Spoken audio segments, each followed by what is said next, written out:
hello welcome back to द channel नोंथांमोनखौ आं चैनेलाव बयखौबो बरायबाय आंनि गोसो गोरबोनिफ्राय दिनै जों ओरैबायदि खोथा रायलायगोन बमा बेरहोनो नागिरनाय आरो हिन्जाव गोमानायनि खोथा जों दिनै सावरायगोन जों दा गिबियावनो बमा होनो नागिरनायनि सोमोन्दै जों सावरायगोन गवालपारा डिस्ट्रिक्टनि सिङाव थानाय दुधनो होननाय जायगायाव राज फुजा जानाय मेलायाव ISS ना मोनसे ग्रुप दंना बे ग्रुपनि मानसिफोरा बमा बेरहोनो नागिरदोंमोन फुजायाव दा बेहायनो हमजादों बे घटनाया दिनैनो जादोंमोन बेलासिनि 5-6 रिंगायाव जादों बे घटनाया गवालपारा डिस्ट्रिक्टनि सिङाव थानाय दुधनो होननाय मोनसे जायगायाव जादों दुधनो होननाय जायगायाव मोनसे राज फुजा जायोमोन बे राज फुजानि मेलायाव बिसोरो नोंथांमोना जायखौबा पिक्चाराव नुबाय थादों बिसोरो बमा बेरहोनो नागिरदोंमोन बे राज फुजायाव बमाखौ बेरहोस्लाबनो हायासै बे आसाम पुलिसजों हमजाबाय बिसोरो जायबा हमजादों बिसोरनि नामफोरखौ बुंना होनोसै आङो मुदाकेस इस्लाम रनजीत आली बेनि उनाव दं लुइट जमाल बिसोर साथामानो हमजाबाय लोगोफोर बिसोर साथामानो जाहैबाय ISS नि मानसिमोन बिसोर साथामा गवालपारा डिस्ट्रिक्टनि सिङाव थानाय दुधनो होननाय जायगायाव बमा बेरहोनो नागिरदोंमोन बमा होनो नागिरदोंमोन दा बिसोरो बमा होनो हास्लाबासै बिसोरनि मिशना आनसाक्सेसफुल जाबाय बिसोरनि मिशना फेलें जाबाय दा बिसोरो जेलाव थांसिगोन दा बिसोर साथाम जायबा नोंथांमोना पिक्चाराव नुगासिनो बिसोर साथामानो हमजादों बिसोर साथामानो गवालपारा डिस्ट्रिक्टनि सिङाव थानाय दुधनो होननाय जायगायाव मोनसे राज फुजानि मेला जादोंमोन बे मेलायाव बिसोर साथामानो बमा होनो नागिरदोंमोन हमनानै ला बिसोर साथामा जुदि हमजायामोनब्ला दिनै दा मोनायाव गवालपारा डिस्ट्रिक्टआ सेस जासिगौमोन जुदि बिसोर साथामा हमजायामोनब्ला बिसोर साथामखौ हमनाया फेलें जायोमोनब्ला गवालपारा डिस्ट्रिक्टआ दिनै थेर बेथेर जालांसिगौमोन दुधनो एरियाया आरो लोगोफोर सानफ्रामबो गोमागासिनो जोंनि बे बर' हिन्जावफ्रा मा जामारखो आसलथे बर' हिन्जावफोरानो जा बर' हौवाफोरानो जा मा जाबाय दं मा सानफ्रामबो गोमानाय आसरित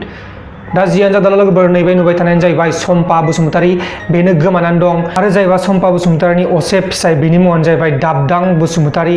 आरो जायबा सेंग्राया सम्पा बसुमतारीखौ लाना खारदों बे सेंग्रानि मुङानो जाहैबाय बिनि अरिजिनेल नामखौ मिथिनाय जायाखै बेखौ जायखिजाया दुगा होननानै गाबज्रिनाय जायो आरो बेनि टाइटेलखौ मिथिनाय जायाखै जाहैबाय दुगा बेनि टाइटेल आरो बेनि एड्रेसखौ मोननाय जायाखै दा बे जायबा दुगा बेनो सम्पा बसुमतारीखौ लाना खारदों होननानै खौरां फोरमायहरदों लोगोसे बिथांमोननि गामि बिथांमोननि न'खौबो आं बुंनानै होनोसै जायबा सम्पा बसुमतारी आरो दाबदां बसुमतारी बिसोरनि न'खौ आं बुंनानै होनोसै बिसोरनि डिस्ट्रिक्टआनो जाहैबाय सनितपुर डिस्ट्रिक्ट लोगोसे बिसोरनि गामिनि मुङानो जाहैबाय जोपुर बे जाबाय सनितपुर डिस्ट्रिक्टनि सिङाव थानाय जोपुर जायबा जायगानिफ्राय बे जाथाया जादोंमोन जायबा जायगानिफ्राय बे सम्पा बसुमतारी आरो दुगा होननाया खारलांदोंमोन बे जायगानि मुङानो जाहैबाय कर्नाटका आरो एरियाया जाहैबाय उडुपि बे कर्नाटका उडुपिनिफ्रायनो बे सम्पा बसुमतारी आरो जायबा दुगा बिसोर सानैजों गोमालांबाय माने खारलांबाय दोनखारलांबाय दा जायबा दाबदां बसुमतारी बिथाङा गोबां दुखु बिथांनो दा जायबा सम्पा बसुमतारी खारलांदों बे सम्पा बसुमतारीखौ बिथांनो नांफिनगौ बेखायनो नोंथांमोना सोरबाफोर बे सम्पा बसुमतारीखौ सोरबाफोर सिनायदोंब्ला थाबैनो नैबे स्क्रिनाव नुनाय फन नाम्बारफोराव थाबैनो कन्टेक्ट खालामनानै खोन्थाहर जोबोर गोजोननाय थागोन लोगोसे रोजा साबायखर थागोन नोंथांमोननिसिम नैबे नुबाय थानाय फट'नियानो जाहैबाय सम्पा बसुमतारी आरो लोगोसे नैबे नुबाय थानाय फट'नियानो जाहैबाय जायबा सम्पा बसुमतारीनि असे फिसाय दाबदां बसुमतारी आरो लोगोसे जायबा लाना खारदों